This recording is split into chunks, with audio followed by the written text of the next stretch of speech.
Mga kadogo, sad to say, lahat ginagawa naman natin para sa aso ko, di ba? Yung asikaso lahat, pati gamot, pati ibet, ibet natin. Kaya lang, mukhang tagilid talaga. Dahil sabi ng vet, meron siyang problema talaga. Kaya bigyan na lang daw ng attention. And gamot nga, ituloy lang. Pero, mahirap na raw i-survive dahil nga matanda na rin.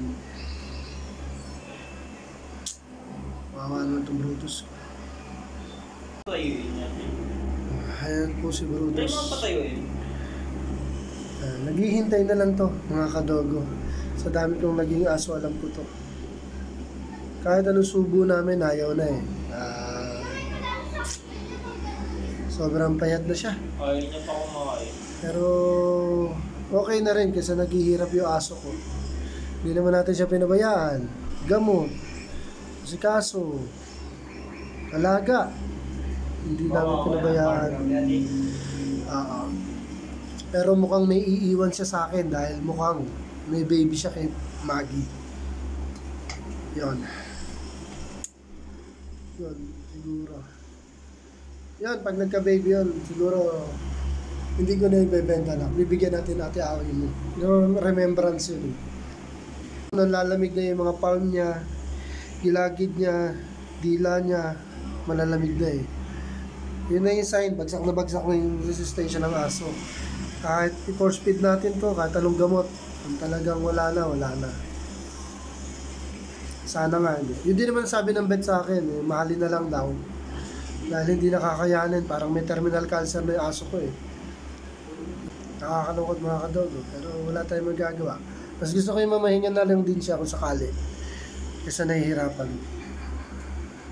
Dito na lang muna mga kadogo, halagaan ko muna to. Mga kadogo, si Brutus medyo tagilid na.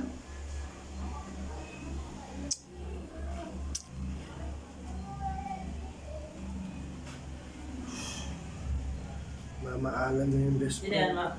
Sa akin? Mamaalam na best friend daw mga kadogo. Natanong ko sa bahay ni Ma'am Jenny, tapos biglang binago.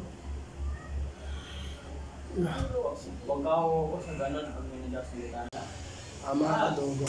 Masaya na rin ako dahil naipasyal ko siya for the last time. Talagang I don't know why, bakit sabi ko pasyal ko nga to. Yun na pala yung huling pasyal namin na alaga. Ito si Maggie, huling tingin niya sa kanyang jowa. Jowa mo. Jowa mo. Oo. Jowa mo. Diba? Katingin si Maggie, mga kadogo, nalulungkot din siya para sa asawa niya.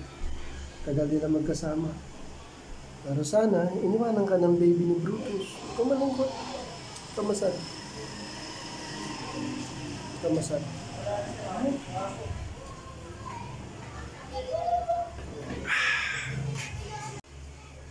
Yung mga kaibigan niya, itong pusa ko. Magkaibigan yan. Magkaibigan itong dalawang to. Magkaibigan to. Mga kadogo. Kahit ganyan niya, aso't pusa, magkaibigan yan. Hindi sila nag-aaway. Oh.